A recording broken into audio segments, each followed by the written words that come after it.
Sudah promosi tapi toko tetap sepi pembeli, jangan buru-buru lakukan flash sale karena ini bukan solusi. Kita cari tahu dulu kira-kira apa aja sebabnya. Nah, ini ada beberapa sebab yang umumnya membuat toko kita sepi. Padahal sudah promosi. Yang pertama, biasanya karena lokasinya kurang strategis. Yang kedua, karena kurang promosi memang, promosi yang tepat maksudnya. Lalu yang ketiga karena pengalaman belanja yang buruk, maksudnya pelayanan. Karena saya sering sekali membatalkan belanja ketika saya tahu tempat itu pelayanannya nggak baik. Kenapa? Karena kita sama-sama keluar uang kok. Keluar uang kenapa kok pengalaman belanjanya jadi nggak enak? Kan nggak fair maksudnya. Jadi lebih baik kita pilih ke pengalaman belanja yang baik meskipun harganya lebih tinggi sedikit. Misalnya seperti itu.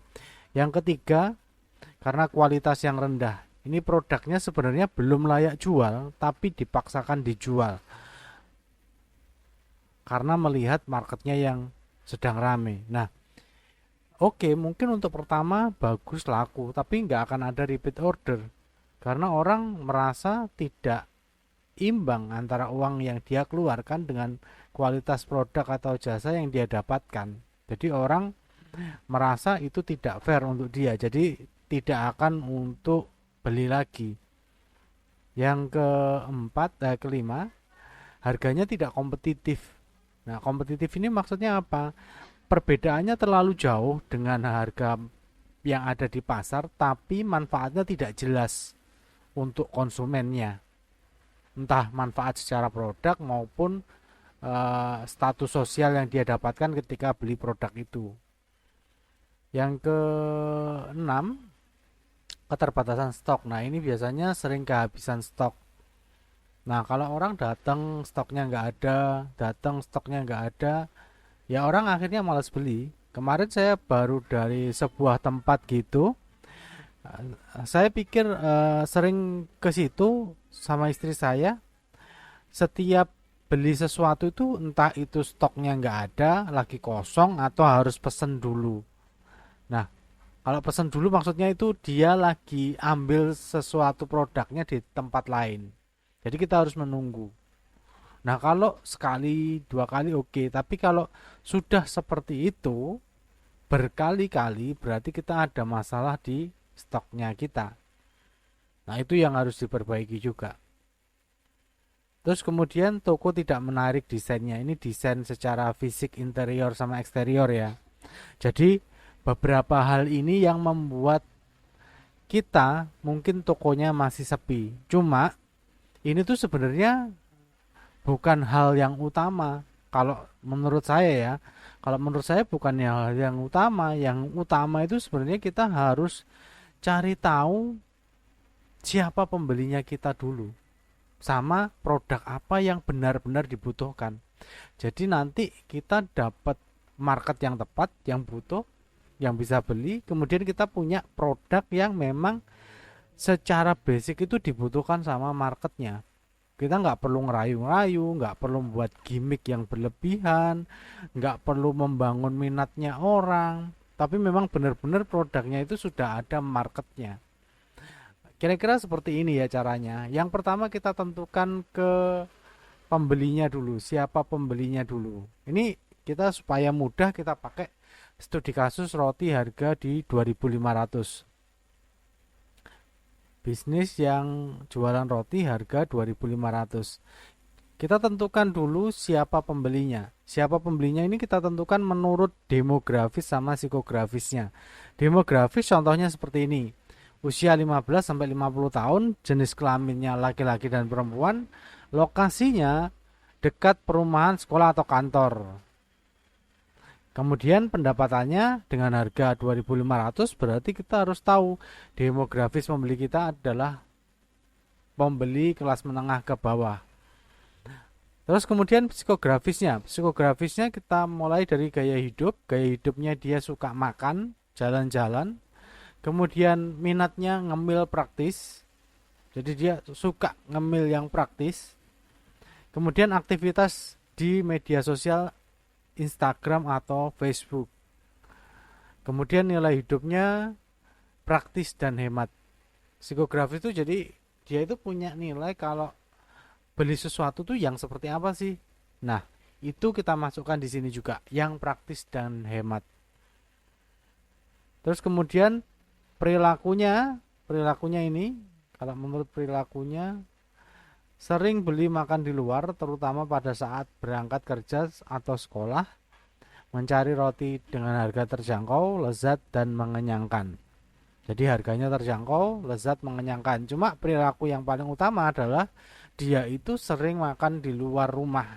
Berarti dia memang hobi jajan.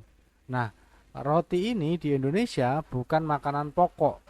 Jadi kita harus ngambil orang dengan perilaku yang suka makan di luar. Kenapa?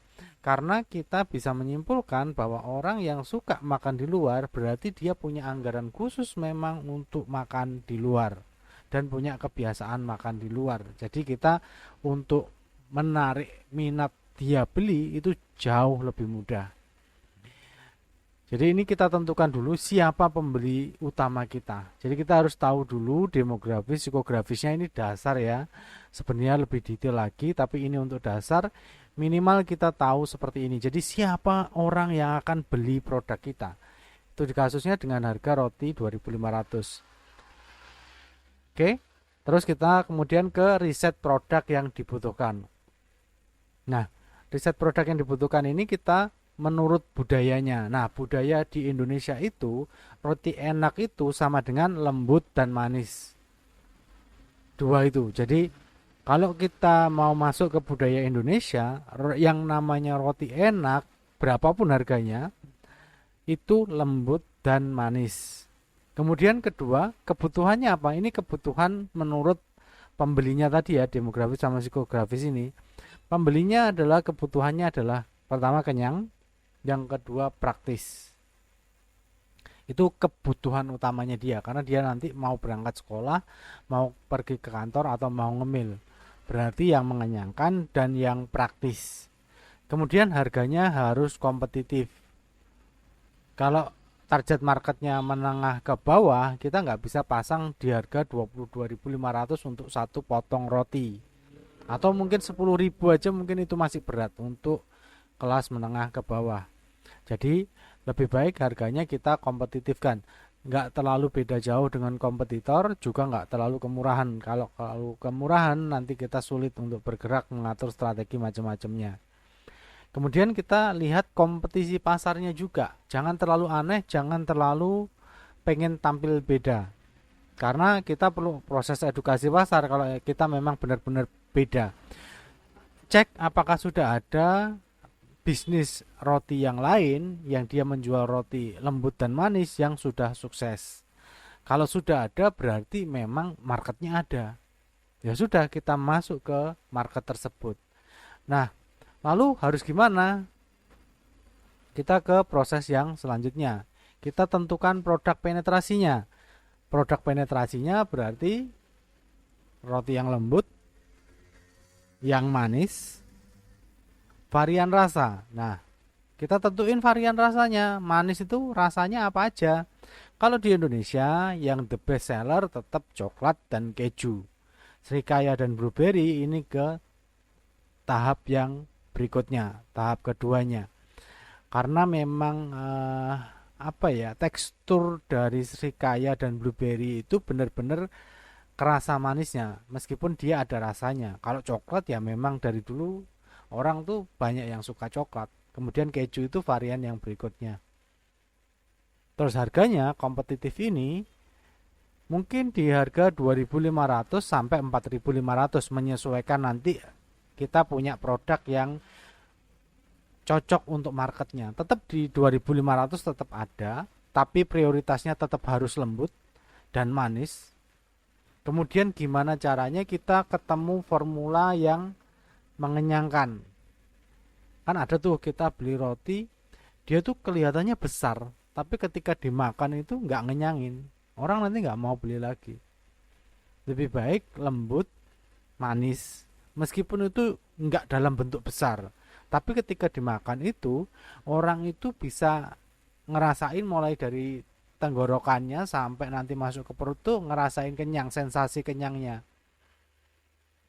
Saya nggak paham tentang produksinya ya, tapi seharusnya seperti itu. Dengan range harga 2.500 sampai 4.500, tetap harus di bawah 5.000. Karena kita mau target menengah ke bawah. Kalau nanti sampai di angka 5.000, nanti orang ngebayanginnya itu uang gambar 5.000 rupiah.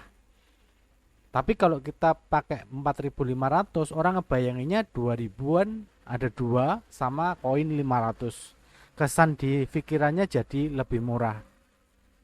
Nah, setelah kita ketemu produk penetrasinya, lanjut kita ke program marketing jangka panjang maupun jangka pendeknya. Itu tergantung nanti jenis bisnisnya, situasi kondisi macam-macam.